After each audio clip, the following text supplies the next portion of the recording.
Hello, and welcome to episode number 15 of Just Shillin'.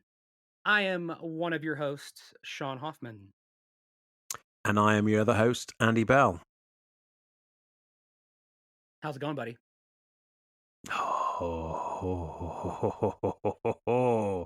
I'm doing really well. I have had a good day, and I'm really excited to talk to you. How are you? I am really good. I'm a wee bit tired. I decided it would be a good idea to stay up and watch the show when it dropped at midnight. And I don't regret that because I don't think I would have been able to sleep very well anyways. But yeah, I'm definitely paying for it today. But I think the excitement and the hype to talk about it and like I'm still riding that high. So I'm doing really, really well. Yeah, good stuff. Excellent. So let's try and get over the preamble, the news, and what we've been watching quite quickly because I've got so much to talk to you. Oh, by the way, let's explain what we're excited about. Uh, it was the finale for Bad Batch today, sorry.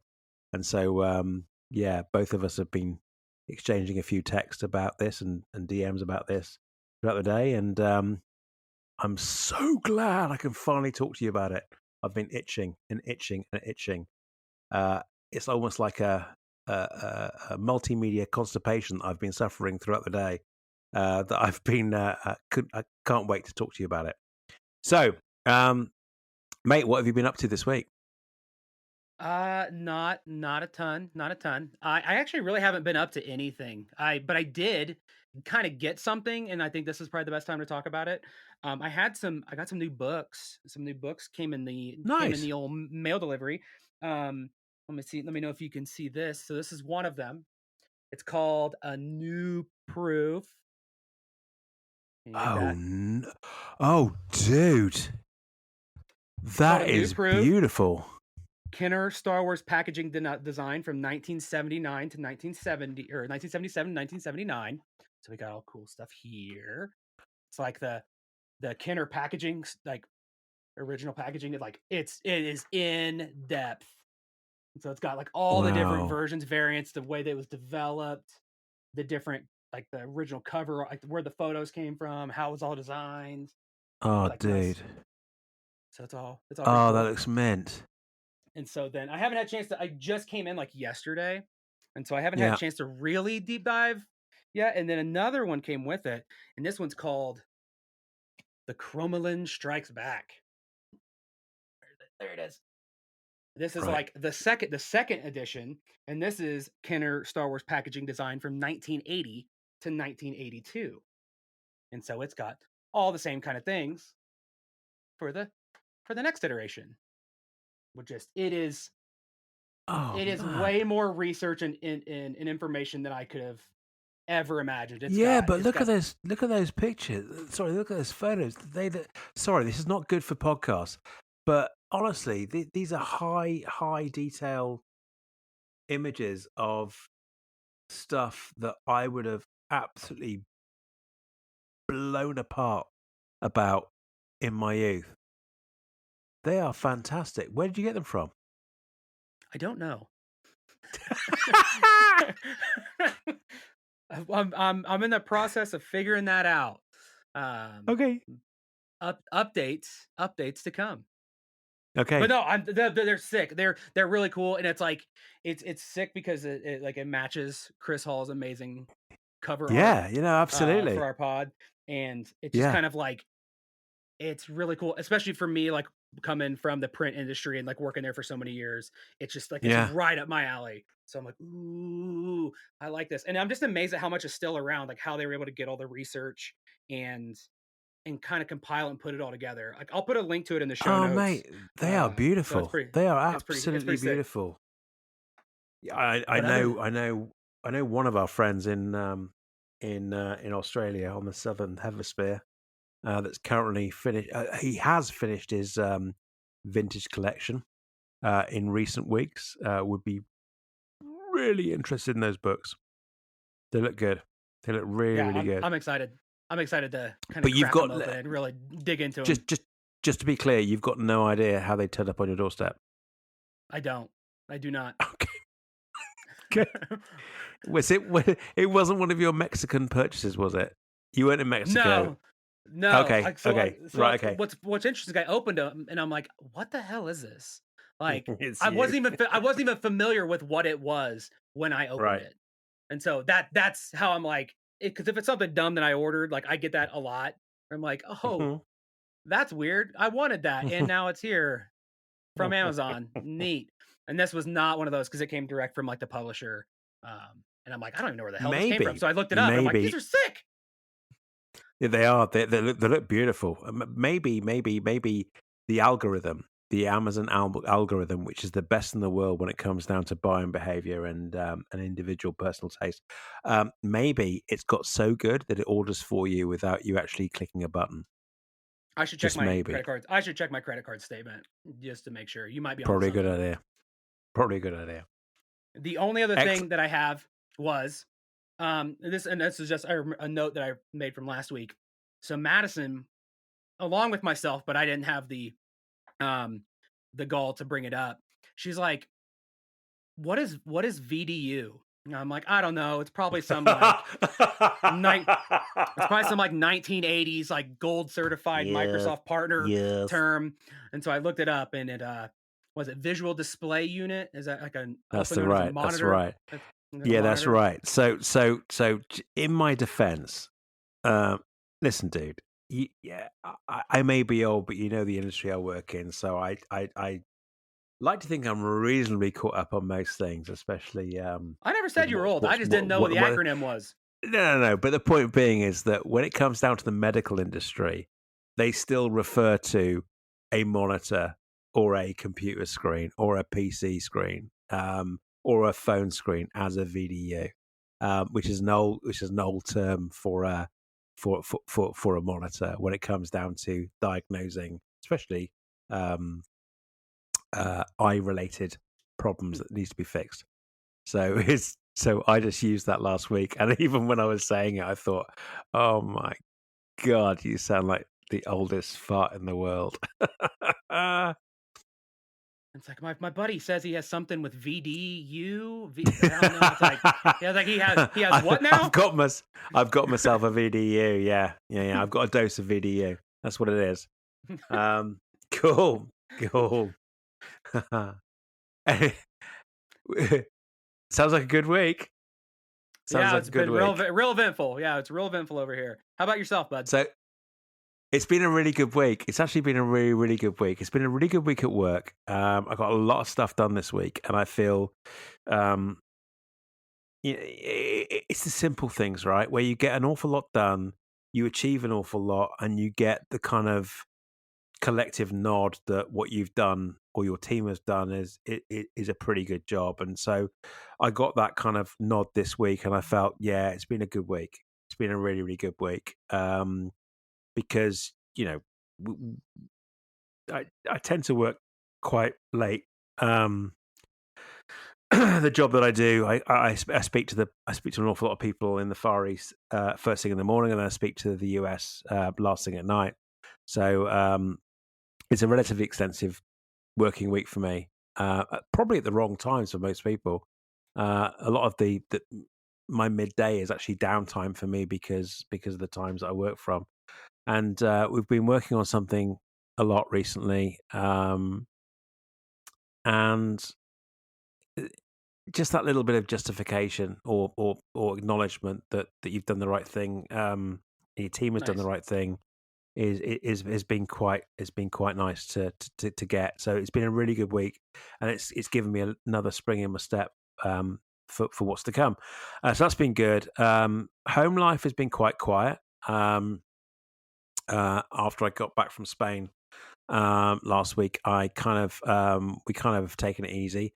There's a bunch of plans that we wanted to do some work around the house at the weekend, and we didn't get to do it. I mean, we're 15 years into this house that we bought, and we're still modifying it.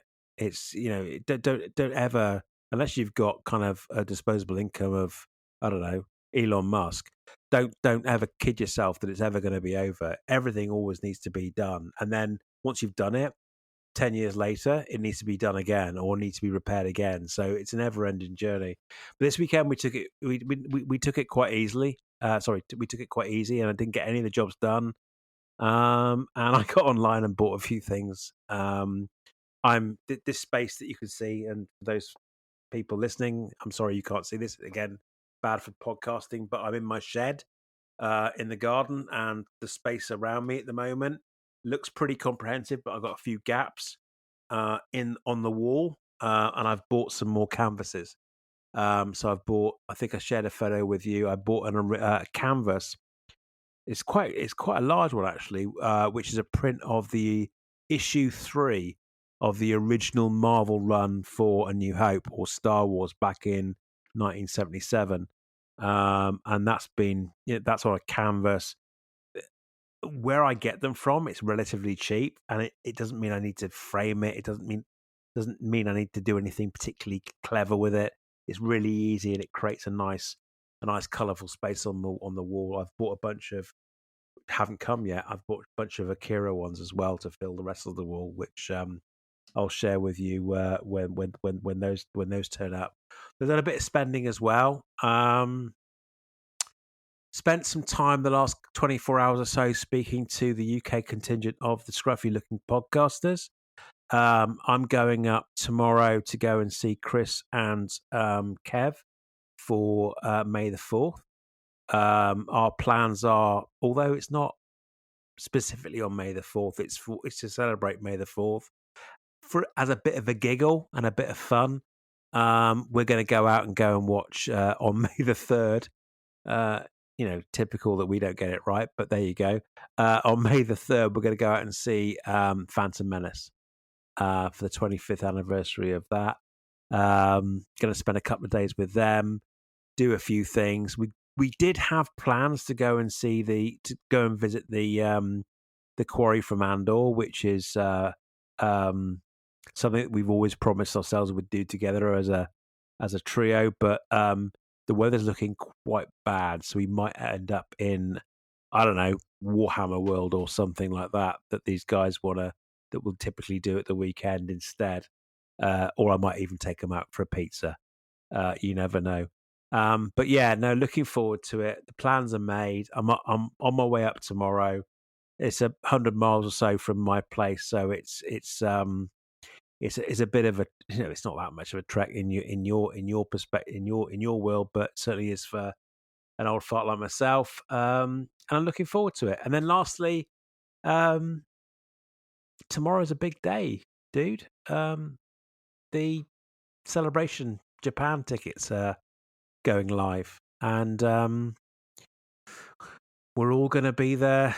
All those that are of us that are lucky or in a position to be able to go are going to be online until whenever it needs to be to get our tickets. I'm pretty cool about it. I mean, you and I have spoken about it offline, and it's like, well, we'll find a way. And even if we don't get tickets for every single day, we'll get there and just chill out with the team and have some fun and make up for it a different way. So if I can't get in for one day, for example, I'll choose a day to go in and find a comic shop or whatever it takes. I'm certainly not gonna get myself hysterical about the whole thing or as to whether I can get tickets and what Yeah. tickets I can get and so on and so forth. Life's too short. I don't want to get that stressed out about it. So yeah, that's going to be fun. And that's really it for my week so far. Yeah, we're all good. What about news of this week? Because I've been well lazy, dude. But what about new? And in fact, we missed something last week that I'll pick up in my part, but you might already have. But what about news that you've picked up this week? Anything? Most of it is just trailers, some trailers that I caught. Um, like the big, like I think the low hanging fruit one is like the Star Wars Hunters game. Like I think when it was first announced, I think I was like, oh, that's gonna be cool. I'm excited to play it. But like the more time that's gone by and the more I kind of see it, I'm like, I mean, I'll download it, I'll play it, but I'm like, I don't really think this is. gonna be something for me. Like it's just that whole like I'll play it a little bit, but Yeah. I don't know. I know some of our friends have been able to play it for quite a while now, and they seem to be enjoying it. But it doesn't seem like it's not Outlaws or anything like that. Like where it's the big Yeah, story yeah, driven yeah. stuff that I care for. So that's cool. It comes out June 4th. For those that don't already have it. Um, do you have any thoughts on Hunters or anything Oh, like that? Are you going to pick it up? only that it's a mobile game. Sorry, only that it's a mobile game, and I'm surprised how much hype and visibility it's had, to be honest with you. And I don't mean that in any kind of bad way. I don't mean that to be derogatory in any way. I mean that in that it's a mobile game. We know it's a mobile game. We know it's going to come to. I think it's coming to Switch, right? Because of I the believe so. because of the platform that or the the kind of the makeup is it is very very compatible. Um, but it's been so long in development now that I don't want to say it's been cursed. It's almost like I didn't think it would happen, and so Yeah, I can. therefore it's a pleasant bonus. It's a pleasant surprise, and so I will play it. I will download it. I'll buy it. Um, and if it rocks my world, I will stand up, bow and apologize and and and admit that I was wrong. But I'm not particularly excited about it because I can remember seeing the trailer, what, 3, 4 years ago now. Hell, I played the demo in London at the Oh, booth, right, okay, and they were okay, like, it's coming soon," and we're like, because we have yeah, we got the posters and everything from it too, yeah, and it's like, oh man, I forgot about that game. And like our yeah, friends who've had it on their phones for a while, I think they're also like, yo, we've been playing this for a while. Like this still hasn't come out yet. Um, yeah. so it'll be interesting to see how different it is. Like I'm gonna play it, but it's not something I'm like, give it to me, put it in my veins. If it's a truly mobile experience that allows us to connect as a community, then I'll be Mhm. really stoked. I'd be really, really stoked. There's very few things that have, and I'm obviously um, referring to our friends over at High Potion, where there are very few things that bring people together. And I was listening to them today about their experience with Final Fantasy, and it sounds so frigging sick. Um, and if this game is one of those very easily accessible games that allow a heck of a lot of us, especially those that aren't particularly how can I put this, aren't particularly into gaming, to play together, then yeah, I'm really up for it. But I don't know enough about it, to be honest with you. But apart from Yeah. it's mobile and it's kind of like a gladiator death match, I don't really know enough about it to get too hyped about it Yeah. because again, it was a moment in time that's kind of been and gone. And I'm not being negative. Like I said, if it's great, I'll embrace it. With everything. And anyway, we I should mean, I see. have a feeling we're gonna get more information about it. Like the other part of the news is there's been like a billion announcements, mostly product related for May 4th, which is coming up in a couple days. I will have more information on that next week. I'm not gonna try to like go Yeah, into the news articles and stuff like that. But yeah, that's coming. The another trailer I saw was for a movie called Blink Twice. That's coming to theaters. I thought it looked really cool. It kind of gave me like Glass Onion vibes mixed with yeah, like Midsummer a little bit, where it's kind of like a mystery, but also a little bit of horror and psychological stuff. I don't know. I thought it looked really neat. I already forgot who was. I think it's Channing Tatum is like one of the mains. yeah, Um, and it's like it looks pretty cool. I like that this like genre is like getting a boost from like Knives Out and like all this. I yeah, like yeah, yeah. that kind of that kind of category, that theme of just a little bit of whodunit, a little bit of maybe mixed with a little bit of horror of Oh, maybe don't go fly to that private island with somebody you barely know. I don't know. It's just it's like a it scratches It's a that itch that lesson like for us all. yeah. So yeah, that looked cool. And then the big one for me that I was completely blindsided by, I think, in terms of just I had no idea it was coming, and then also emotionally blindsided, Mm, um, mm, was a documentary coming to Disney Plus on May 31st, and that is the Jim Henson Idea Man documentary. Um, yeah. I saw the trailer for that, and it was right after Madison had listened to the episode, our soundtrack episode, where I was like going on and on about the Muppet Christmas Carol and like yada yada yada. And then I see this trailer and I'm like, you know what? Like I'm really kind of having that like out of body experience moment where I'm like, dude, maybe like the Muppets are a bigger part of my life than I thought they were. Because I'm watching this trailer and I'm like, the music, it's already getting me. Oh my god. Like, I'm excited for this. It's The Muppets, I'm yeah.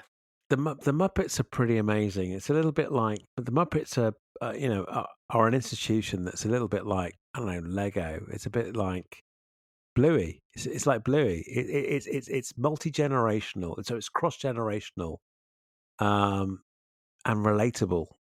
Yeah. Um, in my mind, Muppets were the original Bluey, the original Simpsons, the original media that crossed generations because it was puppets and Yeah.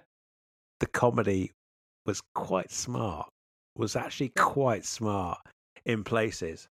And which clearly brought everyone, again, we had this conversation with Eric a few weeks back, and it kind of brings everyone together, um, it, in a way that is relatable and creates nostalgia. So Well, I'm with you, mate. I'm looking it's a forward to it.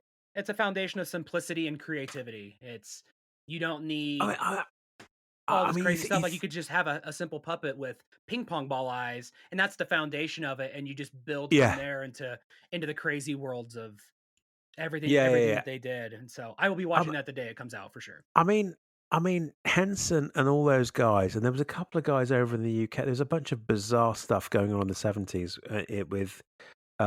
with puppets and with um um Practical effects. animation in the in the UK on the BBC, ironically. I mean, these guys were off their tits. I mean, these guys were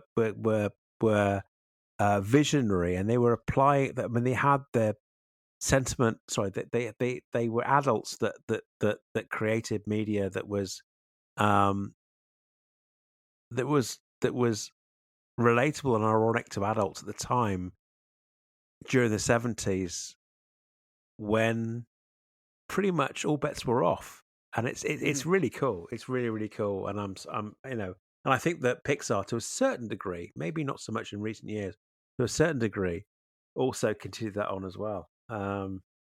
It's smart stuff. Now, looking forward to that. I love Henson. Oh man, I love Henson. Okay, so from my side, what I learned this week was that we missed something last week, and that was the Tales of the Empire Stay Back clip. So while you and I were stoked 2 weeks ago or a week ago, sorry, about the Tales of the Empire series coming out and being announced, there was a Stay Back clip which gave a little bit more detail between Morgan having a bit of a scrap with um, Grievous, General Grievous. Nothing really much to talk about there, apart from it looks sick. It looks really, really good, and the fact that it gives Morgan's tale even more gravitas as to why she would have so much commitment towards her fellow Night Sisters and Dathomir in particular. You remember at the end of Ahsoka, it was all about her last words were for Dathomir. Then great, then absolutely great. I'm well up for it, but we did miss it last week or the week before. I'm a little bit gutted about that. And the other thing I picked up this week, again, being a little bit lazy this week, but picked up this week was that Jeff Bridges has confirmed he's returning for Tron 3 or Tron. Is it Ares or I believe so. Airs? Ares Ares, or Airs? like Anyway, the point. mythological god. Yeah. Yeah, yeah. I didn't know it was spelled the same way. Anyway, point being, he's returning for Tron, the third Tron film, which is cool. Which is cool. You know, I mean, I love the original Tron. Um, it it hasn't aged particularly well, but at the time it was like, oh my god, this is amazing. Um, you know, it was amazing at the time when, especially after Star Wars, that there was nothing that you could think would blow your brain. But that kind of animation at that time um, was good. Um, Tron Legacy Mhm. um, was great and fine. You picked up massively when we were speaking to Eric about the soundtrack, which is sick because Daft Punk is a personal fave. So I'm looking forward to Tron 3 because they're low risk and they're good yarns, and it doesn't have to be amazing. It doesn't have to be a franchise. The fact that it's going to be there, it's a Disney property, and Jeff Bridges is going to be involved. I'm really stoked for that. So yeah, but that's all I really picked up on this week. Right, let's try and get through what we've been watching and watched, listening and still watching quickly because I really want to talk to you about Bad Batch. Um, what have you been watching, listening to, etc. this week, buddy, my So I friend? so I finally have a 9-year or listening to 9 year. Um, this will be quick. Um, Madison and I have been, hanging out for 9 years now. So we decided this Yay! this weekend we did a spontaneous like 3 hour drive to go see a concert in the middle of nowhere. It was super cool. Excellent. Not my normal type of music, but it was still a good time. Just kind of out in the middle of the desert with mountains and stuff and cool scenery, and it was a good time. So that was fun. That's cool. I did see a movie, not in the theaters. Then this movie was called Love Lies Bleeding. Um, it's got Kristen Stewart, Ed Harris, and Katie O'Brien. If you remember her from as the Imperial officer from, I believe, Mando. Um, she super cool, super awesome in The Mandalorian. Um, this movie, it's like up my alley for the type of movie that it was. I want to be clear, like, 'cause I want people to watch it so I can talk about it with them because I don't wanna, like, Yeah, anything I have to say about it is a spoiler. Um, yeah. it is it is violent, it is very sexual, it is very, not for everybody, but it's a good time. Like, Clint Mansell did the, soundtrack for it. The same Oh, guy who cool. did Requiem for a Dream. Yeah. Um, it's There's a, there's a theme here. There's a theme here. Welcome to the mind of Sean Hoffman, folks. There's a theme. while while it's not as, like, dark as that movie is, Yeah. it's definitely, like, it's not a Muppet movie, by any means, but it's No. wild. It's absolutely wild. So if anybody watches that, I recommend it. It's not a 10 out of 10, but it's good. I enjoyed it. Talk to me about it because I'd love to chat about it. Don't read Yeah. reviews before you watch it either. It's one of those ones where you don't want to know. Um, the other thing, quick one, X-Men 97. Um, I compare this to, as somebody who's not deeply involved with the X-Men comics, I was thinking about the other day, actually last night when I watched it. I'm like, it's kind of like skateboarding down a steep hill. Like, I feel like my trucks are getting a little loose, and I'm like, whoa. And then when the episode's over, like, I'm at the bottom of the hill, I'm like, that was fun. I felt a little out of control the whole time, but I had a good time. That was awesome. Do Excellent. I know how I got to the bottom? Not really. Um, but I'm here, and it was a fun experience. It's a trip. If you could take that as a review, we are in the final arc of this season. It's like a 3 episode ending. Episode Mm. 1 was last night, and there's 2 more left. It's a lot. And that's I think that's all I watched, and besides all the other crap I got going on in the background, but those are the big ones. What about you? What have you been watching, listening to, etcetera? Okay, so what I watched in past tense, um, I with Lucy, we watched together Zone of Interest. We kind of picked up on a lot of the Oscar stuff that you went through a few eps back proactively, and we're very reactive on our watching. So we watched Zone of Interest. Really liked it. Really Yeah. liked it. I love the I already enjoy watching foreign films anyway, but I love the kind of the whole take on her being German, him being French, their common language was English, and so therefore you kind of got stuck in this courtroom drama that kind of used um You're referring to an Anatomy of a awful Fall, not Zone of yeah. Interest on that. Oh, sorry, sorry, sorry, you're reading my list, aren't you? Yeah, Anatomy of Fall. Sorry, my apologies. My apologies. Yeah, Anatomy of Fall. So I really enjoyed that, and then we also watched Zone of Interest, which I thought was great. And again, you said to me when you first watched it that it's not what you see, it's what you don't see, and the sound design that was the most important thing about that film. And God, you're absolutely right. And it was traumatic in so many ways. And I'd argue, with hindsight, should have deserved an awful lot more at the Oscars than it got. But I do understand the reasons why. Bloody good film though. I Interesting point on watched. that real quick. There's 2 interesting points about that film, Zone of Interest. One of them is that there was actually no crew on the set when they filmed. They did stationary cameras. And so when, like, people are, like, in a bathtub by themselves, they're literally in there by themselves. There's no crew behind that camera. It's just stationary cameras around the place. Oh So wow. it's very isolating. And the second, I think, even cooler pieces we saw in a documentary was they actually basically made 2 movies. They had made the movie that you see, which is all the stuff that's going on, Yeah, and then all of the background audio wasn't yeah. there in the first in the film at all.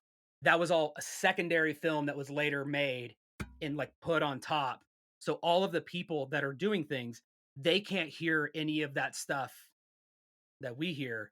So that's it helps them not react to things. But it's a Apart from two the they mother. yeah, okay, yeah, it's when she's yes. But even then, I don't think she can hear it because they said that they made all of that stuff as a secondary film, Okay, got it. completely separate from the first. It's like You know they what I mean, filmed don't the you? yeah. Yes, and it's Yeah. The the mother of the mother, if that makes mhm, sense. yep, The grandmother that comes to visit. Um, she's very uncomfortable with the noises in the background, and yeah, it's if you've yeah. not I seen that mean, movie, I highly recommend it. It's oh good God! I mean, it's one thing you need to watch just to remind ourselves what just to remind ourselves, that.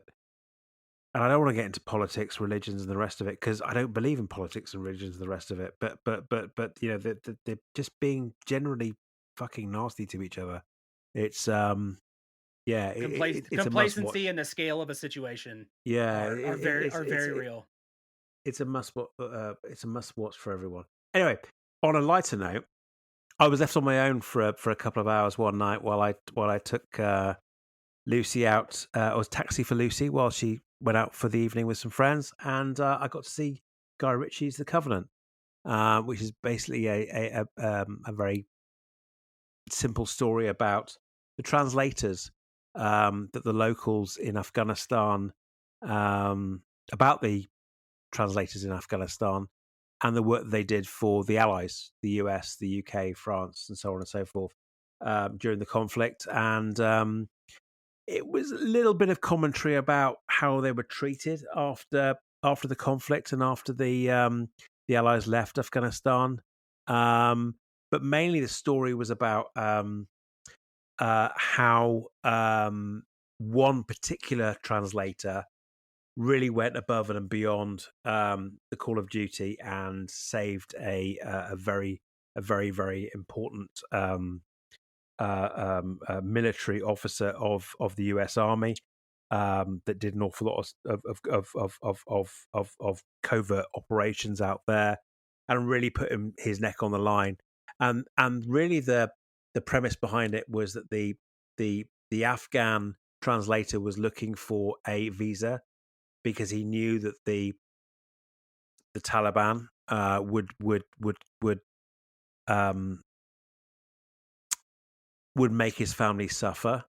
Mhm. Um, but he went above and beyond, as I say, and went that one step to really not only look after this guy, but also forge an amazing relationship that went beyond his original motivation for the work that he was doing. But it was a really good film. Um, it wasn't particularly clever. It wasn't particularly um, dramatic in any way. It was very, very simple, in fact. But I thought that the way that it, its simplicity actually made it really quite appealing to me as a good flick. Nice. Um, on top of that, there is an elephant in the room that I tried to address last week, and I did it really badly. So I asked Sean to cut it from the episode, and that is I did watch 2 weeks ago now. Part two of Rebel Moon. There's the Zack Snyder franchise that he's hoping to build, and I'm trying to put into words, because we are a positive podcast. I've tried to put into words, and I failed miserably last week, how I feel about it, because it's not it's not in any way the best film I've ever seen, and it's not in any way the best writing I've ever seen and experienced, but it's visually spectacular. And I think that anyone that's into sci-fi, that has an interest in the history of sci-fi or fantasy or the kind of geek stuff, I think they need to watch it. Simply because it is a moment in time where a director, like him or loathe him, and he has a very, very definitive film style that isn't my bag, but it is other people's bags. Hence the reason why he had so much support for the Snyder cut um, of um, of Justice League. Um, it's worth watching. It really is worth watching, and um, it is beautiful in places. It really, really is beautiful. Its cinematography in many many ways is stunning. Sometimes it's overkill, as we all Mhm. know. I mean, there was a meme about his use of slow mo in pretty much every single shot, but it's worth watching. Will I go back to it? No, but on a positive spin, I do implore people to watch it because I think it is worth watching again as that moment in time. Um, because I'm glad I watched it. Does that make sense? It does, and what's funny is I think you're the only person I've ever heard put a positive spin on it. Like, I haven't heard anything No, positive about those films, but it's but nice to hear, like, that there are some things that it but does the do th- well. but the thing is though is that y- y- how can I put it? You can. I'm like a sponge, and I just watch anything that I find interesting, Yeah. um, even if it's down to the aesthetics.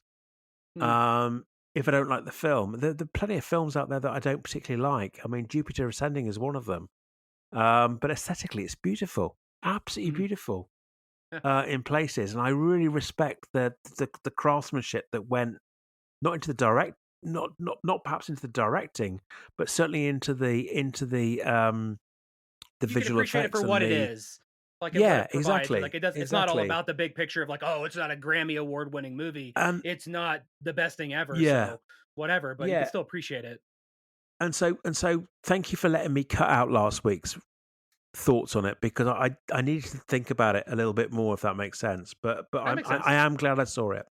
And then uh what am I watching at the moment? In the UK, we have something called Race Across the World, which is basically a bunch of folk are given a bunch of money. They can't use airlines, they can't use airplanes, they can't use air travel, they can't use the most advanced of travel, and they have to make their way from A to B. I think in the US, you call it. You've got a version called the Great Race. Is that right? Or The Amazing Race. the Amazing Race, the Amazing Race. Okay, so we've got a lower budget, small town version in the UK, as I said, called the Race Across the World. Um, I wouldn't normally we've watched it from day one. I wouldn't normally call it out, but I'm calling it out because they went through Tokyo, so No, nice. they're doing really Southeast Asia and along the Polynesian coast and all that kind of stuff. And last week they did Japan and it got me kind of excited only in context of course celebration. So I'm watching that at the moment. And then I'm still watching Constellation. Constellation, by the way, if you've got the time, the inclination, and the uh, appetite to really concentrate, it's actually really, really good. I think I mentioned when I first started speaking to you about Constellation, the plot being that you know that these scientists in space, they are astronauts, they're on the ISS, and they create an experiment which basically, from what we think is happening, splits reality. So you've got kind of three or four different versions of the timeline that's going on, of which they are now clashing together. So you've got it's really quite clever. It's really, really quite clever. But good God, it needs an awful lot of brain power to work out where you are at any one time. But I'm really enjoying that. And of course, Scrubs, Battlestar Galactica reboot, so on and so forth. And then what I found this week, which I'm really chuffed about, is I had to do some driving the other day, and I heard that Katie Sackhoff has her own podcast, and it's been going for about 10 months now. And I've been really I didn't know anything about it, so I downloaded it, and I noticed that the last but one episode she had was with Ming Na Wen, um, and I have not laughed so much on a podcast for quite a while. Um, Both of them are talking about their experiences, and there's about a 20-year gap, 15-year gap between Katie and Ming Na Wen, who's of course celebrating 60 years this year. I mean, she looks amazing, is amazing, is so youthful. How she gets away with it is beyond me. But the point being is that these two people together in this one episode, I laugh so much because honestly, they take the piss out of each other in such a way that you can clearly see that there's a friendship there, Mhm. um, clearly, and some trust there. But their take on certainly the stuff that you and I love in Star Wars is so Yeah. funny. It really is so funny. I'll share something with you as a spoiler. Ming Na Wen, and I didn't know this, had no idea that the book of the Boba Fett was the book of Boba Fett when she turned up on the first day to start shooting. She thought it was Mandalorian season 3, and she thought she might be there for a few hours. She had no idea that she was such a key component of that series.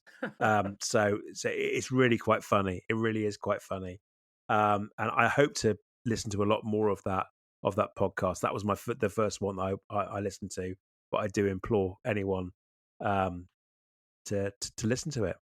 Yeah, I've been We've gone seeing clips over. of I'm that. really sorry. I've been seeing clips of it going around on social media recently. Like I think Yeah, that's yeah, where I yeah. learned about It's it too. cool. Just hearing them It's really talk. cool. It's really, really cool. It's one of those golden finds that you. I just came across it, and it was just ace. It was just really, really good.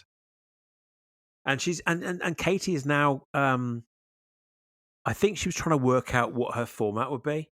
And she did an awful lot on YouTube, and she goes into great depth actually during that very same episode as to why she's going to move to podcast only, so to audio only.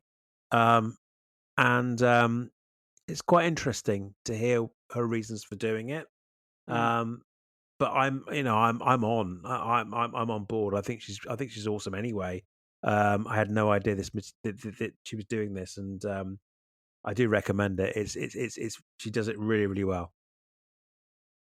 Nice, nice. So Should we move into the topic of We your have to. great interest? Yeah, we have to. We have to, mate.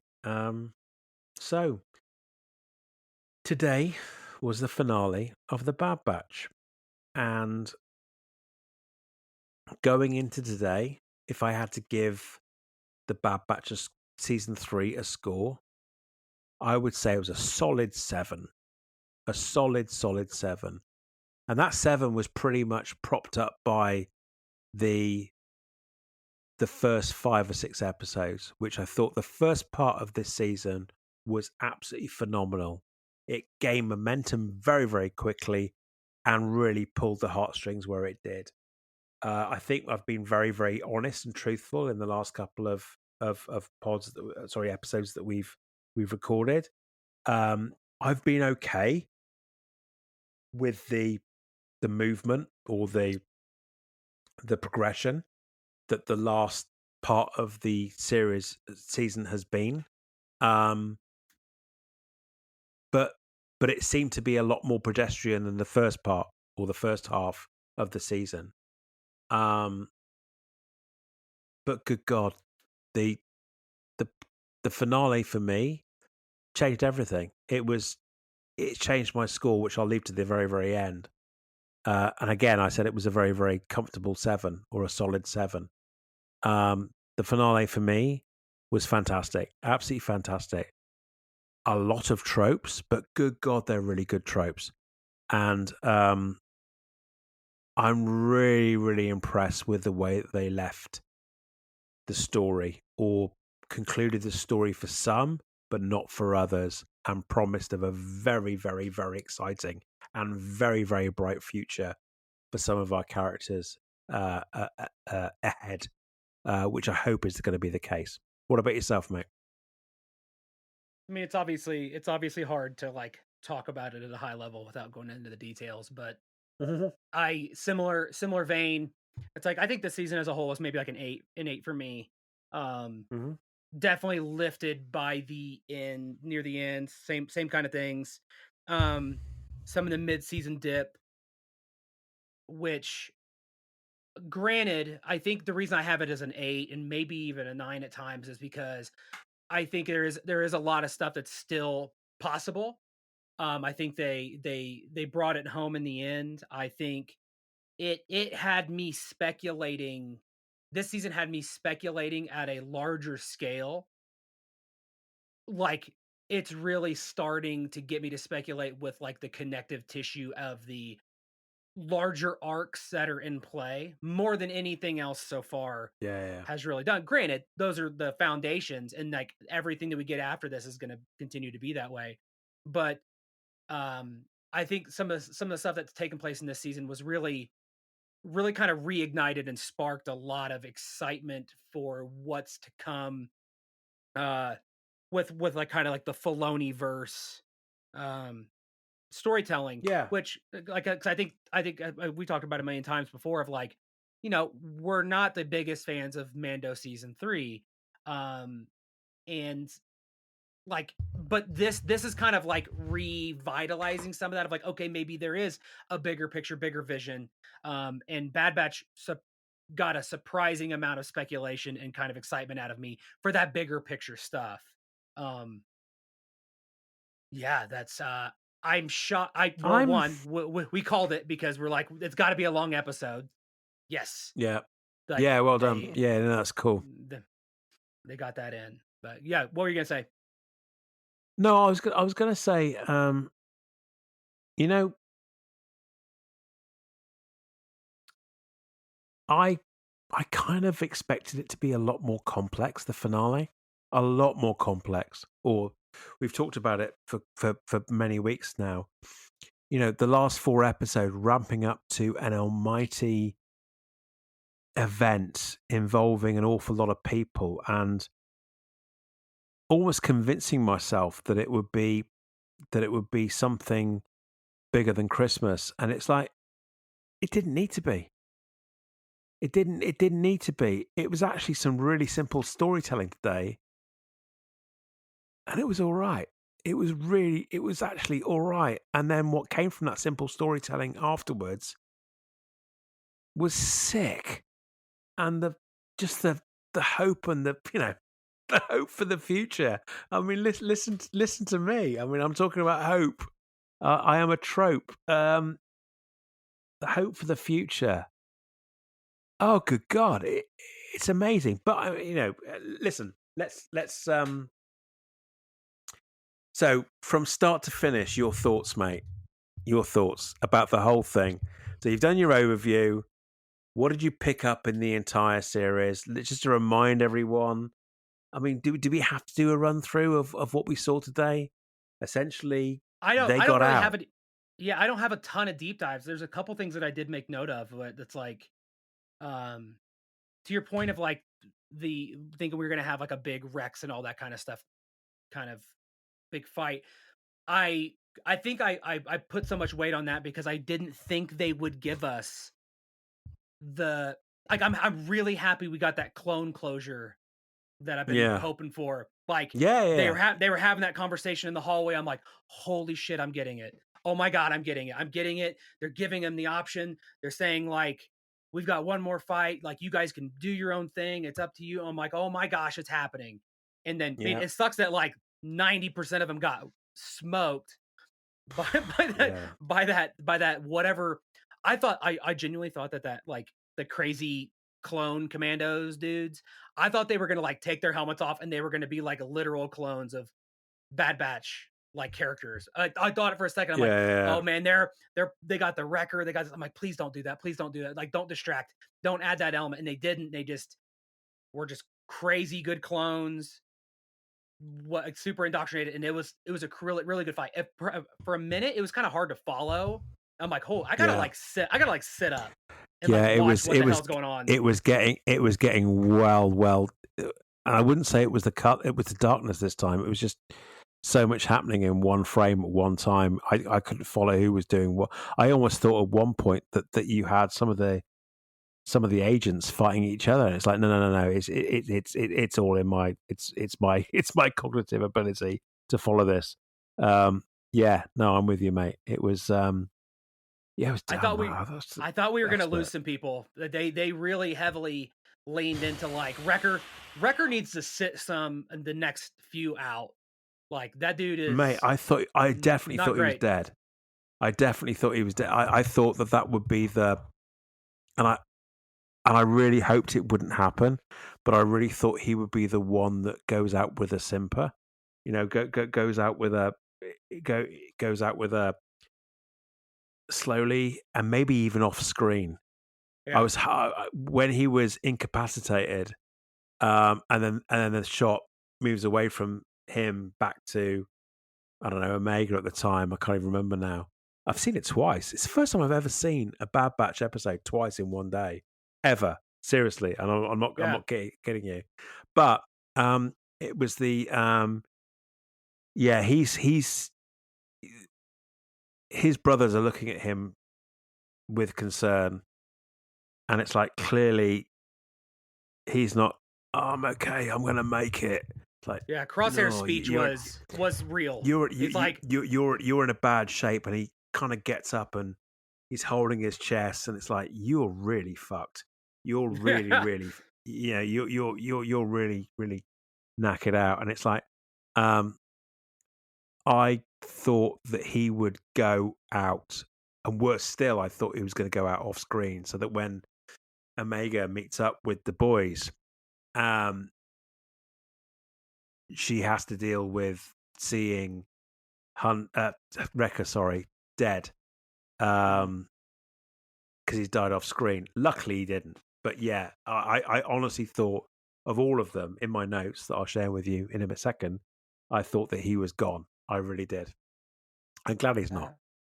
I mean, I think the other only major things that I have, besides like the obvious takes, it's like, dude, Crosshair getting his hand just yoinked right off, and then just not having a hand or any prosthetic the rest of the episode was I did not see that coming. They're like, oh, it's been a problematic No, hand for like the last couple episodes. no. Well, you guess what? You're about to lose it. Yeah. It's just That.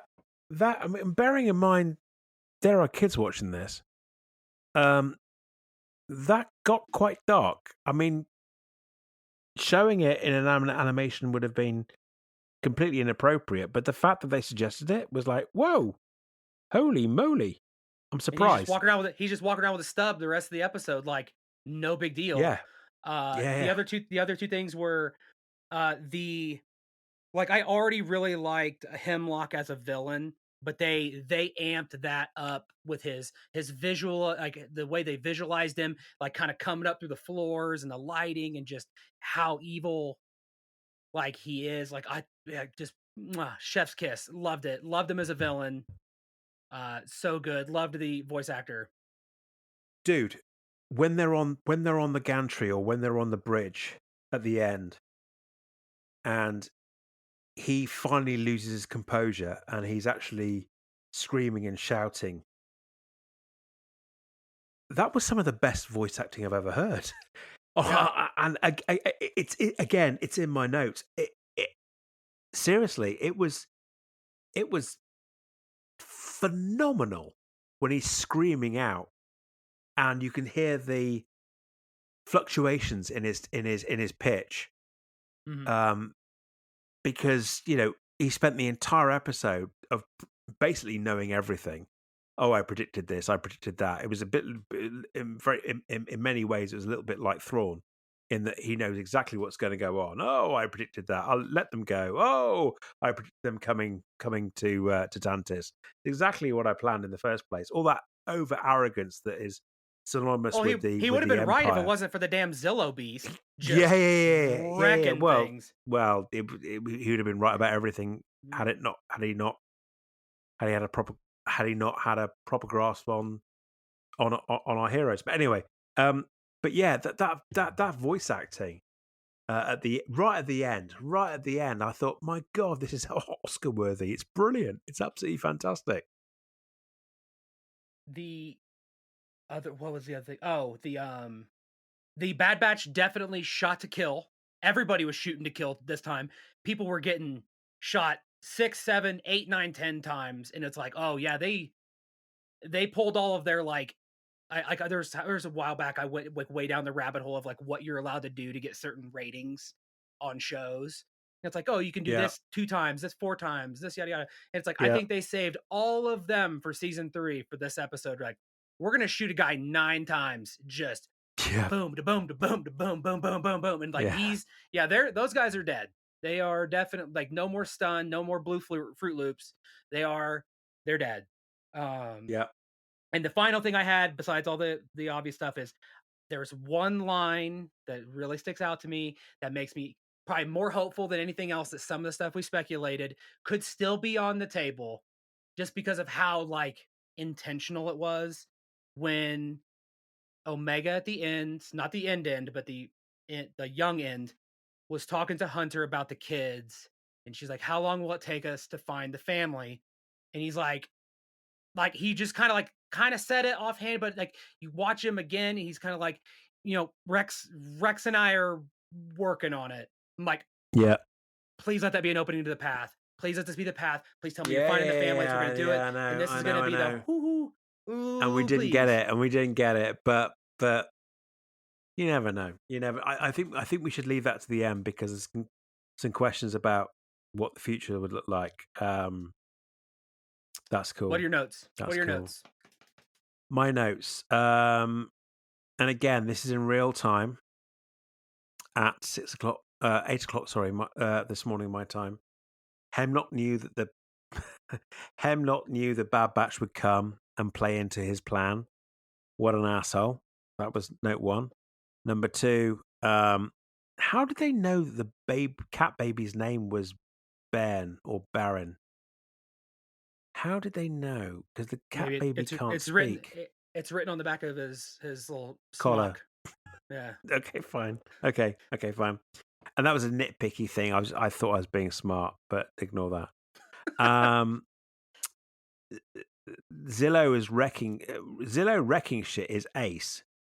Um, is one of my notes, and it was like I didn't much take to the Zillow base in the original Clone Wars, and I thought it was a bit of a filler.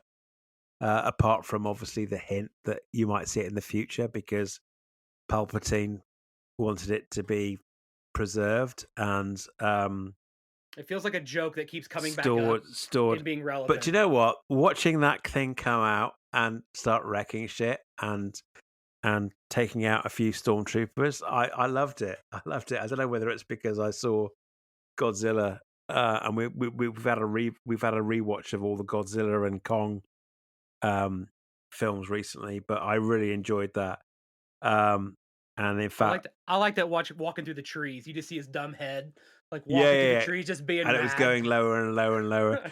But the fact that but also the fact that it put the baby to sleep, I thought was hilarious. Yeah, Um, I thought from a meaningful point of view, and again, this is in order as it happens. So, um, Crosshair talks about Clone Force 99 dying with tech. I thought, oh, that's deep. That's deep. It was a moment in time. It was quick, and they actually pushed back on him and said, "We're doing this together or nothing." You know, you can't sacrifice yourself. That's not the way it is. We're not going to do that. But the fact that Crosshair's state of mind suggests that you know the team broke up when Tech died was for me quite deep. Um, Crosshair clearly goes to try to sacrifice himself, which is Plan 19. I'm assuming is Plan 99. Can they talk about Plan 99?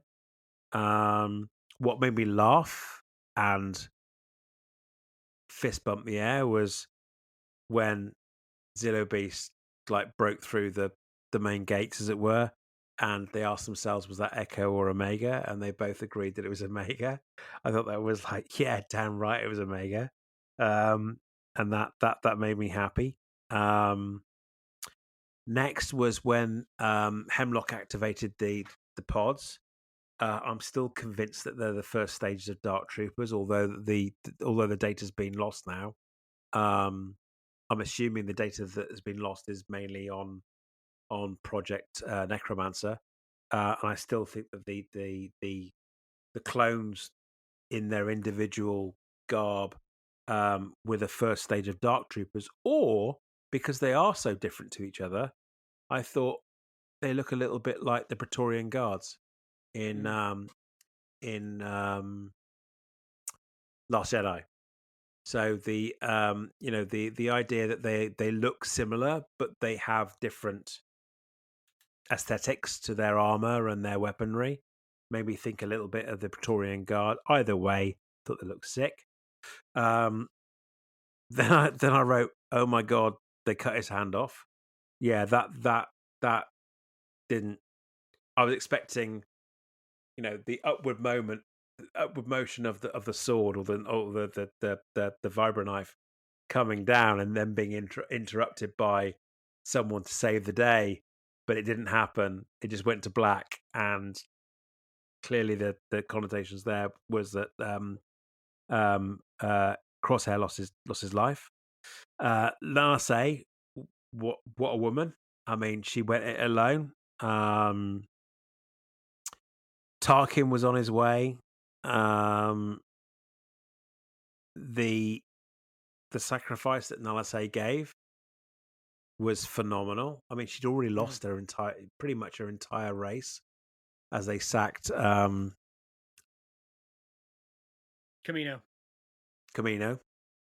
They sacked Camino, and so for her then to go that extra mile and not only save Omega but destroy the Empire having the access to the research, that was pretty cool.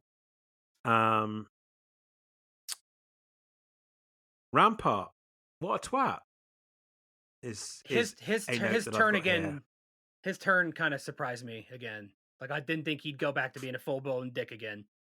But Well, he never wasn't though. So he never really wasn't a dick, and so the opportunity for him to take advantage of something that would give him at least a lifeline, I get it, but what a dick. And I'm glad he got his just desserts there. Tarkin's on his way. Yay! I've written here as a bullet point. The corridor fights. The corridor fights I've written down here. The corridor. It's again. It's an aesthetic thing more than anything else. But the corridor fights feel like a New Hope. I don't know if you Mhm. saw some of the the dodging, and not so much in the main vistas or in the main areas, but certainly the corridors. Some of it felt sorry, a lot of it felt like a New Hope, and of course that's obvious, Andy, because the walls look very much like the Death Star, but it looked very very similar the way that they were kind of almost dodging blaster fire in and out. Um, it felt very very much like that. Um, love the fact that the original operative that created all the problems for the team in the first place got lanced properly through the chest Mhm. with that vibro staff. That was cool. Voice acting is amazing. Again, I'm repeating what we talked about earlier on, but I'm literally reading out my list in order. Um, Crosshair comes through at the end. Amazing. You know, he comes through in the end with or without that hand. He comes through. Um, right. Tarkin arrives. Is that the first time in animation we've seen? Sorry, forget Rebels. But is that in timeline in Galaxy timeline order? Is that the first time we've seen a Victory Star Destroyer? I think it is. So It looked Tarkin uh, it arrives. it looked like a scene straight So out of Rogue One. It's like they use that same it layout did. every Yeah, time. yeah, It's it like, did. boom. They're just like there. It's like, dude, that looks real. It might But be. I think that's the first time we've seen it. The two either side are obviously the old Republic Mhm. cruisers. But I think that's the first time we've seen a Star Destroyer, a Victory Star Destroyer, or an Imperial Star Destroyer. Um, the troopers that were accompanying Tarkin, they had the red of the Coruscant stormtroopers. Did you notice Mhm. that? Mhm. Um, and of course, he refers to Project Stardust.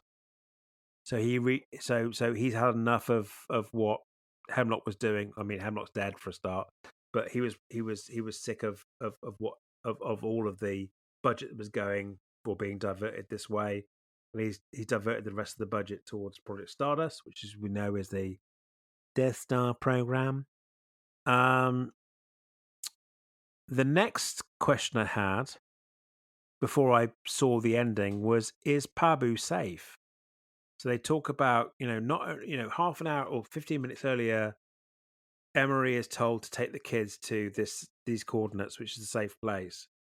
And then we see them all making their way back at the end to Pabu. Bearing in mind they've already been raided there by Hemlock, um, is that a safe place to live and stay anymore? And that was the first thoughts that came through my head at that moment in time. But with hindsight, I guess it is okay. Interesting that Echo leaves and doesn't stay with the batch, so the batch is very much broken up again. And his plan is to kind of exploit Senator Tucci or work with Senator Tucci to kind of give the clones more of an argument in the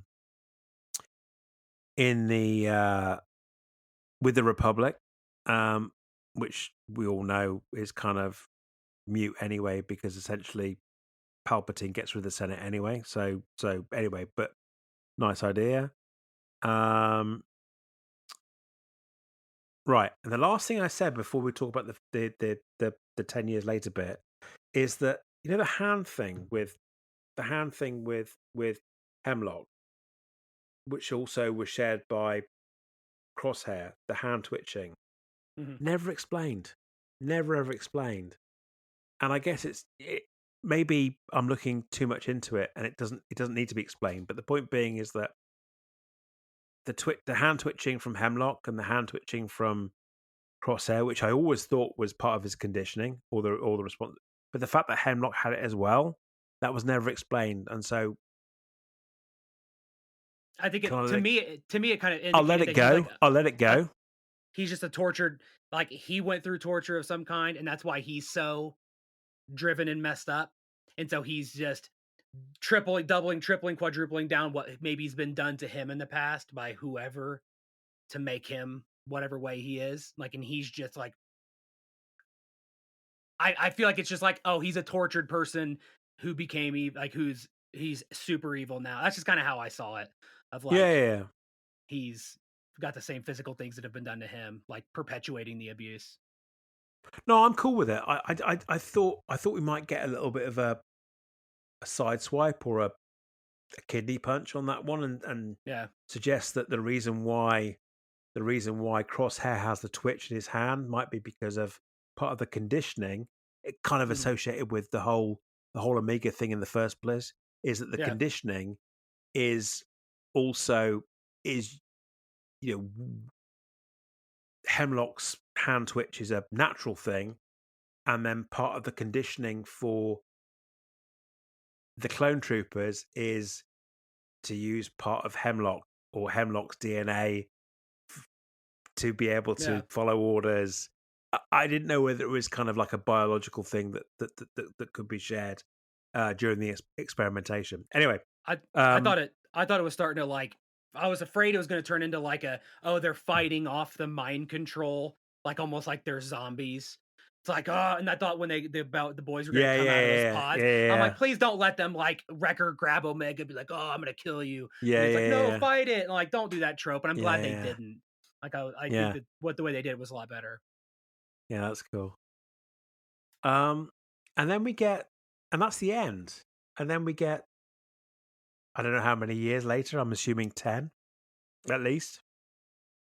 And then we get the true end, which is the boys are getting older, and you can definitely see and recognize accelerated aging in Hunter, because I think it's still the rebellion, um, or there is a rebellion, and I'm assuming it's before A New Hope, which would suggest maybe 10, maximum 15 years.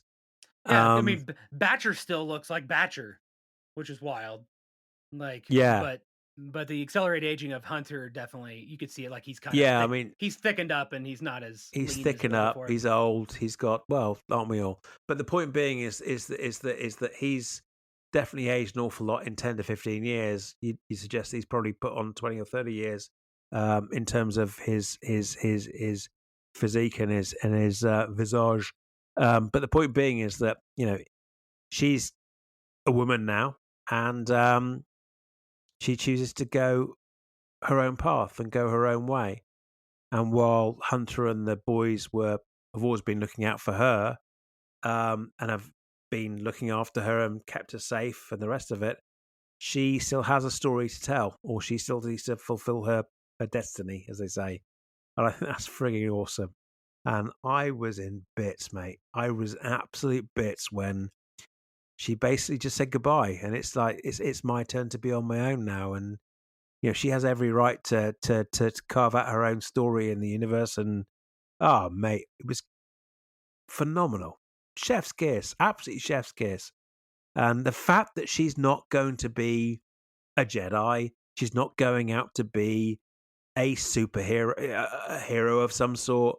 She's going to be a pilot Yeah. in the rebellion. It was like, yes, that is sick.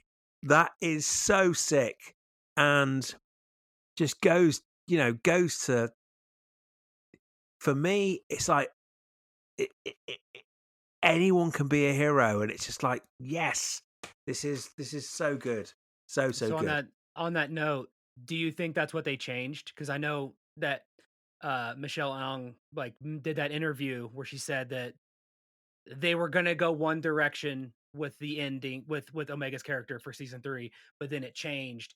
Do you think that is what the change was, and maybe why the mid-season episodes fell differently than in the end? It's like, what did all the midichlorian crap like?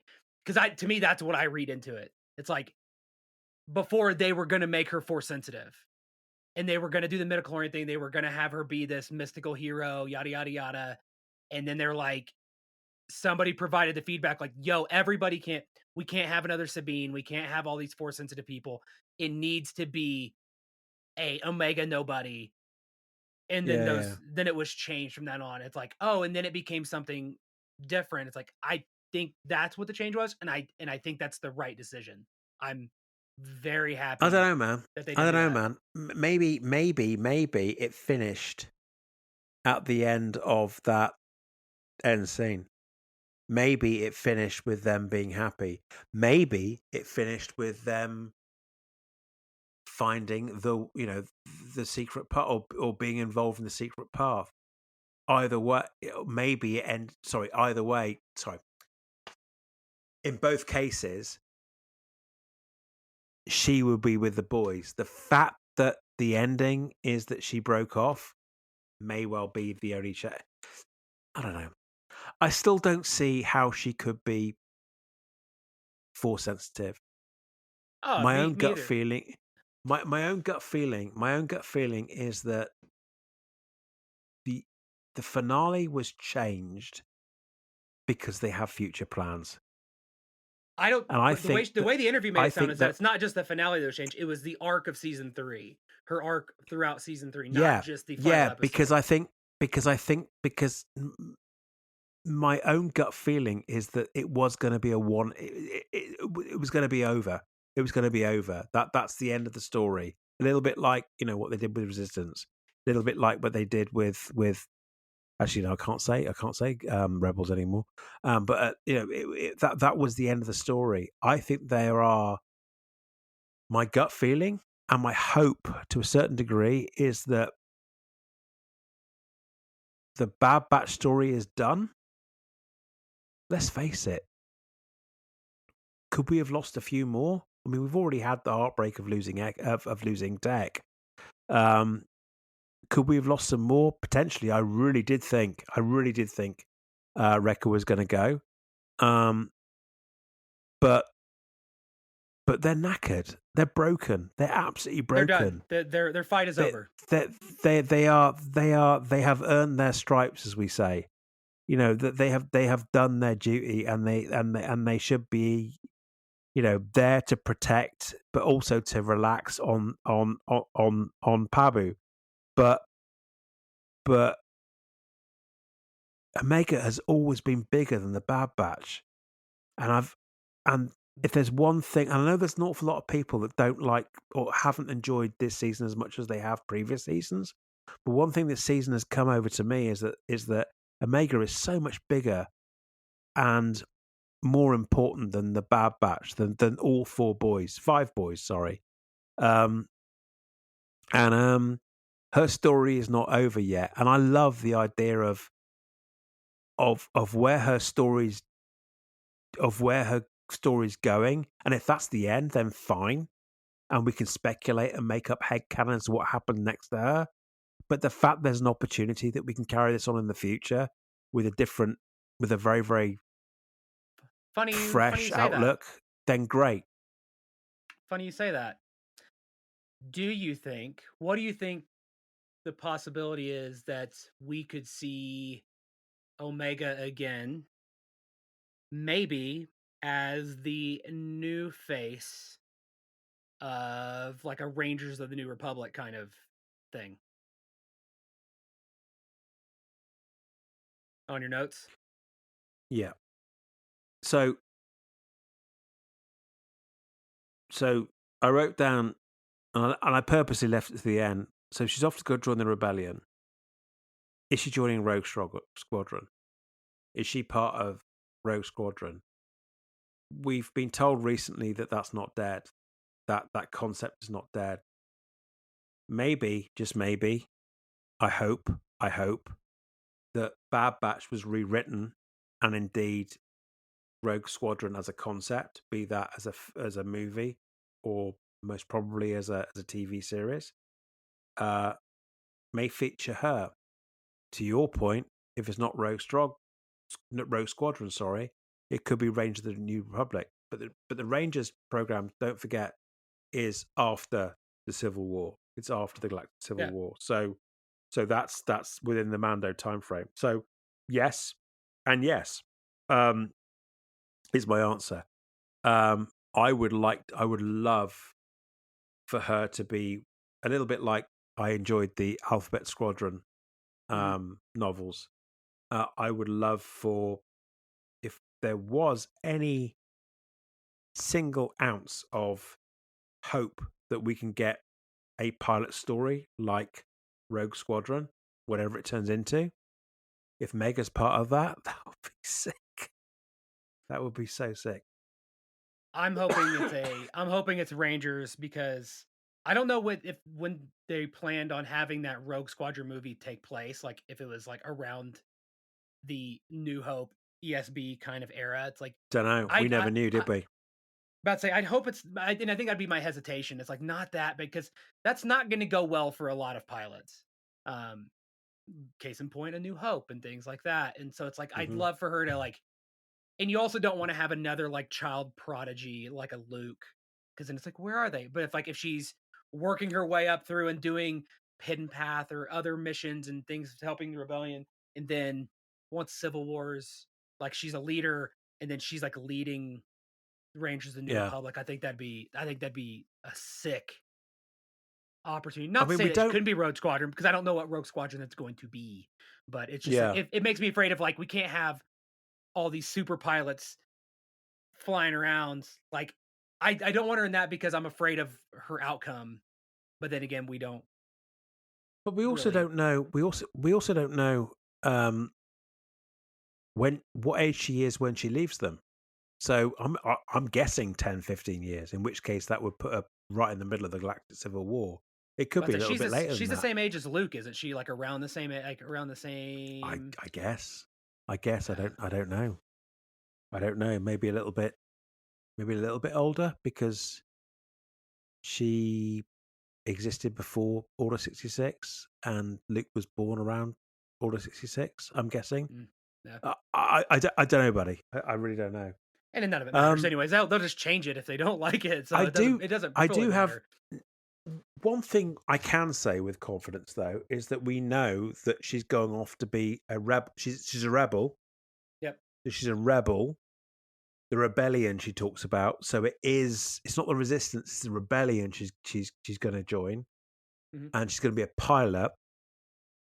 If you were fan casting for either live action or maybe pulling together the concept for the next animation, what fighter would you put her in? Like And the, what type of yeah, fighter? and and I kind of I've been brewing on this all day. Like I said to you, been brewing on this all day.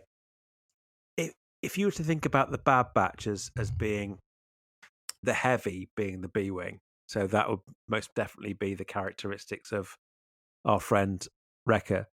You think about the stealth and the speed of the um, of the A wing being something like Hunter. You think about the deadly accuracy of the uh, X wing, for example.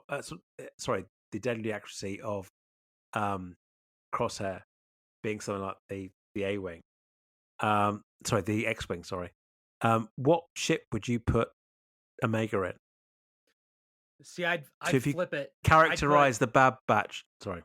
I'd put Wrecker in a B wing, or Wrecker would be a Y wing. Um, Oh, I got it. Okay, uh, because he's big and ugly. or he yeah. And I'd put Crosshair in a B wing. I'd put Hunter in an X wing, and I would put Omega in an A wing. Like Omega's an A wing pilot to me, kind of like a Tallyweasher, Right, kind of like a right. sleek, fast, small. Um, Wrecker's bumbling along in his big old A wing, just dropping heat. Crosshair's got the tactical kind of like he's like next level. Like Crosshair can do a lot. Like he's sharpshooter, everything like that. And then Hunter's kind of Got it. like like the middle of the road. Like I'm an X-wing. I bring it all. I kind of bring a lot of the stuff. Um, Got it. and Tech. Personally, What would you do? oh, sorry. No. Tech, go on. No, I don't know. I don't know. I mean, I'm trying to think like what. I don't even know what Tech would be. Tech would be See, I think that let me. Well, first of all, I thought I'd talk about it for shits and giggles, but secondly, I think of the fact that she's going on to be a pilot excites me because I love the pilot story. It's part of the every man or any man story that I get excited about. But the all of those fighters we talked about are all about individuals. They're all quite individuals, and I thought that the ideal, if I saw, was to see Omega again in a in the capacity of being a part of the rebellion. It'd be brilliant to see her fly a Ewing, mm. because she's about people. She's about people, Well, that's and was yeah. Go ahead. she's Sorry. about people. She's about people. She's about saving people and looking after her crew in inverted commas. Um, and the idea that she looks after her squad, her team. Um, I can't think of a better ship than the Ewing. Um, and so not as an individual in the rebellion, but as a carer, Yeah, as a like an as a empath, person kind of like that a yeah, coordinator.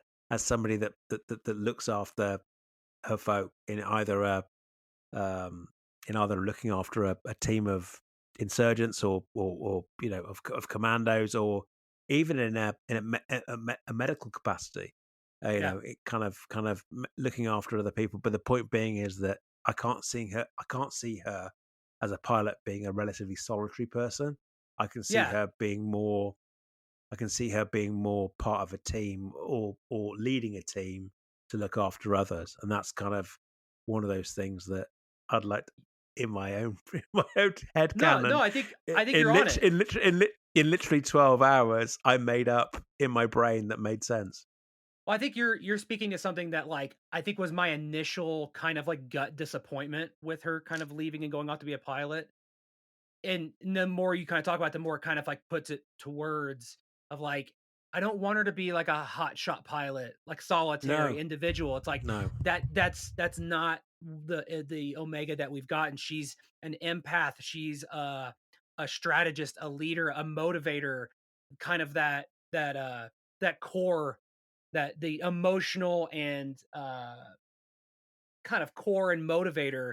Like, I don't want her to be yeah, stuck in an A wing or whatever, like, to do that. It's like, I'd love her to be like a strategist on a command ship who's like the ringleader and like motivating like a squadron of pilots, not like a Mon Mothma, like that level, but no, like a squad leader who's like,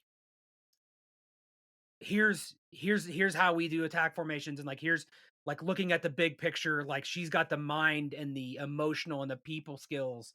And when they're like, oh, she's gonna go be a fighter pilot, it's like, yeah, I mean, but you have to start somewhere. So then I kind of justified it myself, like, okay, it's still early, she'll go learn, but then she's gonna excel and be. And that's where I think I kind of transitioned to like the Rangers of the New Republic kind of thing of like, okay, so then she like cuts her teeth and then she can get back into that leadership kind of empath role. But I think you phrased it way better. It's like, oh, like a Ewing, because I didn't even think about like support ships. Like, because that's what she is. She's kind of a support character, the emotional heavy, like a Ewing, and things like that. In yeah. I just think that she's an amazing tactician, exactly. and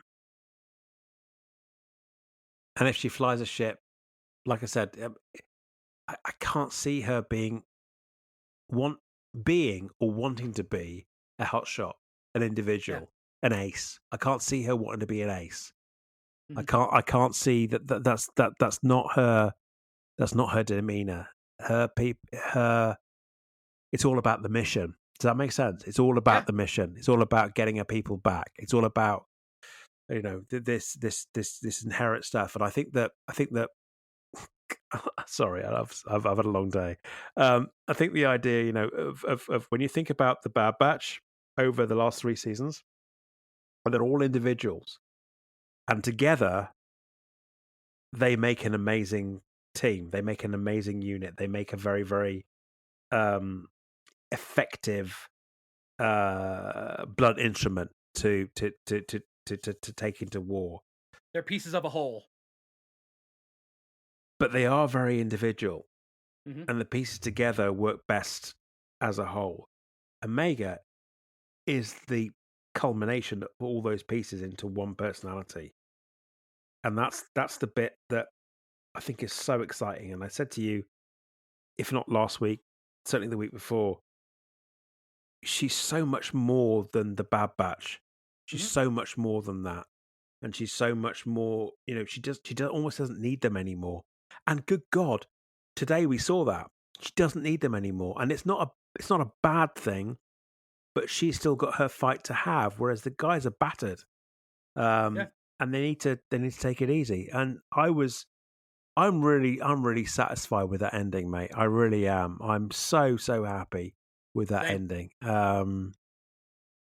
And I'm surprised at the ending as well. Again, I was expecting the cavalry to be, I don't know, 1,000,001 folk that we know, and maybe a collection of personalities that we've seen over all 3 seasons, including the 2 cameos that we got this season to fly in and save the day. And that would have been epic, but probably a little bit predictable as well.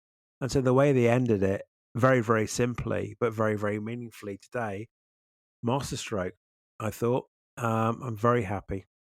It was a very emotionally different ending than what I was expecting based on the lead up.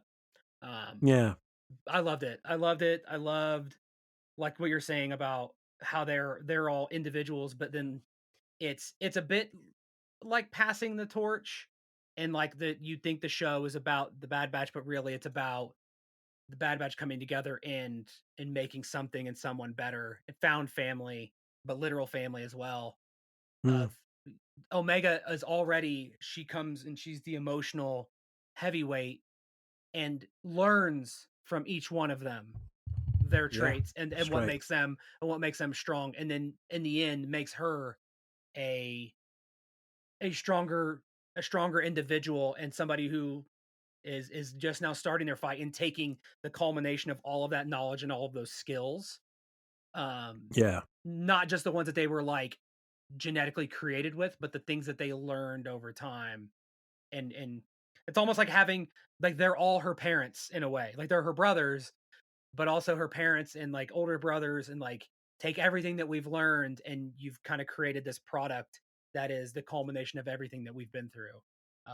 And she's infinitely better for it. um, and is gonna do really cool stuff. Yeah, I love the ending. I was shocked at how much they got in that amount of time because I saw the runtime. I was like, "Ooh, Mm. it's gonna be a lot." And then I'm like, they did not shock. They didn't. They wasted no time. Um, No. and like if I had to criticize, I'd be like, you could have spread some stuff out and made those last couple episodes stronger. But that's I'm digging. I'm digging for that. The ending for me Yeah. was very strong, and I loved it. I loved I it, was think and a good buddy, I send was off. thinking the same thing. I was thinking about how short I felt last week was. And then I was thinking about how long this week was. And I was thinking about, is there an appropriate break point within this week's episode that could have been fed into last week to make it, and there isn't, to make it more, to make it make sense. And there isn't. And I genuinely, on my second, like I said, I have never ever in the same day watched a Bad Batch episode for a second run in the same day. That makes sense. Yeah, it does. Um, I I couldn't find the second time round. I was thinking, where can I find a break? And I couldn't find it. It wouldn't have. It wouldn't have worked. It just wouldn't have worked. Well, I think And they even probably. to flip I it, don't know how. I don't think there's a way you could break. I agree, there's no way you could break it, but I think based on the interviews and things that have happened, I think they had an original plan. I think they changed it, and I think some of those episodes needed to be short and weaker conceptually to get the right Yeah. arc flow. And I think they did the best possible thing that they could have done. Not that it was Yeah. subpar. I think it was great, but I think there's remnants of a mechanical behind the scenes process and bureaucracy and the way things are made. I think that's why things shook out the way they did, and I think they did Mm, a phenomenal job working within those because not every because you can't just do whatever. I mean, we've both been in the business no. world. You can't just do whatever you want. You have to work within Yeah. time, money, quality, et cetera, yada yada yada, and whatever. And I think working, you can see remnants of those invisible hands, and I think they did a phenomenal job with the output. I'm very happy with the way this season and the way this series ended. Um, Yeah. Me too. Me too. And I'm not ashamed to put my hands up and say I was a little bit worried last week. I was a little yeah, bit worried same. last week, and I was trying really hard to see the upside on most things, and I just thought, good God, there's so much to tell in such a short amount of time. And like I said earlier on, they made it really simple, and the simple, it, and it was perfect. I can't believe I overcomp. I'm almost surprised at myself as to how I overcomplicated what was going on in my head as to what should happen or could happen to make it an impactful ending. And they didn't do any of that. They made it really simple, and it was more than fine. It was fantastic. You know, Yeah. I almost feel, it's a little bit like those. We've said it before. Sometimes we get to hear and see too much of how the sort, of what goes on and how the and what happens. I almost wish that we didn't hear about the change that had happened because we have what we have and it's great. And I don't want to spend time speculating about what we could have had that may well be inferior, because as a community of fans we always seem to try to um, look for more and more and more to make it better, or a reason to complain about what we got wasn't what we wanted. And I I almost feel that we get too much information about potential changes that were made retrospectively or after the event, or indeed build into the future, which is kind of the information you want to get out of the company and the franchise that you love.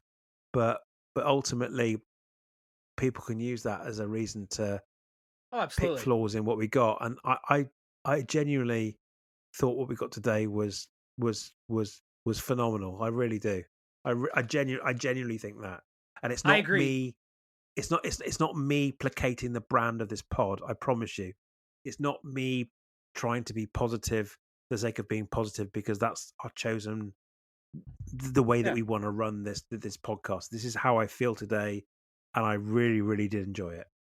Same. And I agree with you that I do think we get too much of the inner workings, too much how the sausage is made, especially with things that are still in early development. I a billion Yeah, percent agree on, like, we don't need to know about movies 6 years in advance when somebody's just starting writing on it. It's like I don't yeah, think I don't think the general public is aware of enough of the process and like how things work to get that kind of information and not just use it for ill intent or just misrepresentation.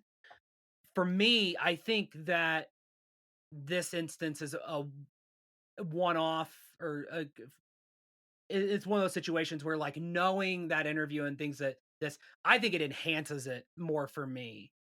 Um, because I guess I'm kind of the person, one of the people who's like, knowing a little bit how the process of like the reality of it, like the behind the scenes stuff, helps me appreciate the art more in a lot of yeah. ways of No, I'm with you. like applying a real world, like these are made by real people. This isn't something that you just have infinite money, yada yada yada. It's a biz At the end of the day, it's a business. And so I think that gives me that reality check at times of like, man, look at what they made within the confines of what they could do. I think there's so many times that people look at of like, oh, it's Disney, it's Star Wars. They have infinite money, infinite whatever. There's no shareholders.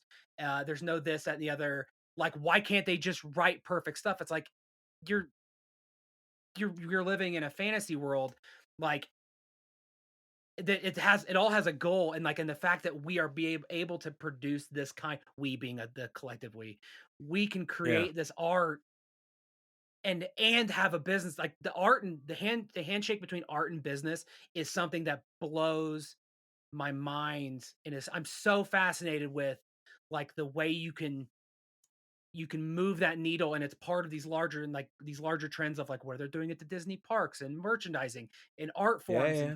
and telling this longer narrative with, it's not just Dave Filoni. It's a room full of people, it's an industry, it's a company full of people. There's a ton of people involved, and the fact that you can get this cohesive dream and vision out the door and maybe have a change that's just injected at the last minute. Like I know what that does for me as a software engineer. It's like, hey, I know we're like halfway done, but like requirement change. It's like you've got to be shitting me. We got to change, Yeah, and they're like, nope, we have yeah, dates. We have dates. This has got to go out, and we've already released yeah, trailers, and so it's all just that inner working. That's like it just makes me love it even more, especially when something this good came out, and it's like yeah. I know something happened, and we'll never know what it is, but I respect how awesome it came out. Like, people probably worked their asses off. I don't know. I don't know Yeah. what Oh, happened, but yeah, it's yeah, like yeah. you Oh, you feel the blood, sweat, and tears that went into this, and watch how that watch that again, going back to the the the penultimate scene. Go back to that scene when they're on the walkway and where Crosshair with one hand is with Hunter, and the trust between them and the trust that they have with Omega doing the right thing, and then the voice acting of um, Hemlock as his cool breaks Mhm. and he finally loses his shit. It it's a it's just amazing. It's Honestly, not it's this is not your you know this is not your kids it's not Saturday X-Men morning TV 92. cartoon. Yeah, it's not It's DuckTales. Like this. it's insane. It's insane how good it is. So Yeah, yeah, it's if knowing about the changes they made, if that's what you get from the knowing about the changes that they made, then good on you. I just sometimes get somewhat um, deflated by stuff that goes on um, in social media around you know there being whether it was good or whether it was not us mhm, being given visibility of what an alternative look on that would have been. true. And then all of a sudden it's like, oh, we could have seen this. We could have seen this. Oh, it would have been so much better. No, it would have been so That's much totally worse. It would have been fair. so much better. It's like, well, yeah, yeah, but hang on a second. We got what we got. Yeah, And so therefore, we are all adults. We are all adults. And or I hope we are anyway. Because typically people that we engage with on social media are certainly of voting age. So you kind of hope that they be have a rational or understand that there are always many facets to any kind of production, and they may well have been options to spin it a certain way at a certain time, but it was decided that's not the right thing. And then you get this whole diatribe of it should have been this and should have. I've seen some stuff today, and it's like, but what we got was so good. yeah, Why would you want to see the alternative? Just to and compare one against the other and then make a decision on what was your favorite? maybe that's why this is different for What? me, is because we don't know what Why the do you want to alternative do that? was.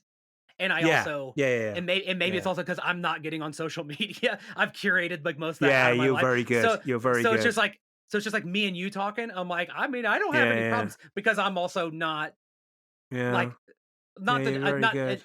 and not putting myself on a pedestal there. It's just like, yeah, I just haven't consumed anything, so I don't know how negative it No, can no, no, no, no, be no, no, no, no, out no, there. no, no. You made a decision a long time ago not to placate this kind of stuff, and I guess that I'm still kind of to a certain degree still there. No, no, fair play to you. I would like to think though in my head that the change that they made was to add longevity to Omega's story, and that Oh, yeah. there is and that they have gracefully retired our boys, and yet they've created an amazing, amazing segue for Omega to appear in our lives again in the future in one form or another. It could be 10, 20 years by now. I might be dead by the time that they resurrect her story. Either way, they've they've they've provided a segue there or a platform for her to have more adventures. And good God, she's going to be a pilot for the rebellion. That's so fucking cool. I'm Yeah, well that's stoked. awesome. I'm I'm very well excited for it. stoked. It's like oh, you go and see Master Luke on a Jedi Academy. It's like no, no, she's gonna be a pilot in the rebellion. That is so frigging cool. I Her love ha it. I her absolutely love it. hands her hands are not touching lightsabers, and No, they're touching no, they're touching the yoke or whatever they fly on, yeah, a ship, and that makes me incredibly happy. yeah, yeah, But yeah, yeah, yeah. Oh, imagine a story. Can you imagine? Can you imagine? Bearing in mind, you know where my mind goes. Can you imagine there being a comic book at some point or a story at some point where she flies with Chewbacca? It's gonna be so sick. what if Anyway, what if she has her own Chewbacca-like co-pilot, and she's not a smuggler? I think not we got enough of that. But no, it's no, like, no, no. but imagine if she has her own, like, a new Wookiee-like creature, like co-pilot, and it's just her and him, just, or her and it, whatever it is. Like, oh, that'd be so fun. Or just meeting Chewbacca, that'd be sick. Oh, Yeah, so many cool yeah, opportunities. yeah, yeah. Oh, mate, don't. I'm starting to gush. Well, what's crazy is, as I think we're gonna get some. I don't not necessarily related to this, but it's like we're 3 days away from May the 4th. Like, Yeah, we who knows what we could be getting. Like, the marketing machine is already ramped up. My phone is literally just 100% ads at this point. Um, I I I wouldn't hold it. I wouldn't put it past them to announce something in the next couple of days. Hell, we have Tales of the Empire coming. Like, who knows what's coming? And we yeah, got Celebration coming. Like, it's an exciting time to be a Star Wars fan.